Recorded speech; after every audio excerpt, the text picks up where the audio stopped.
So you've been given the gift of voice. How will you use it? What are you going to change? We have set a goal to be the #1 public speaking program on the planet. So number one, and being unforgettable, having people fall madly in love with you, is to be willing to share your story. When you share your story, all of a sudden the listener becomes a part of your journey. And then what happens is you tap into something in them. What I know is that an audience of one or an audience of 1,000, they're looking for connection.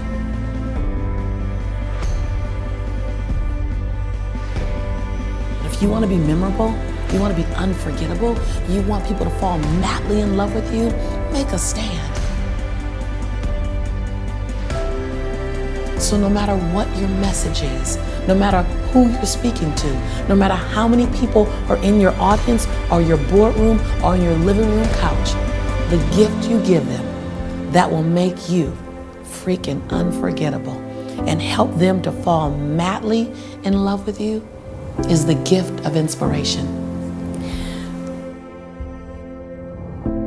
You see, you think this is about public speaking. It isn't. This is so much more.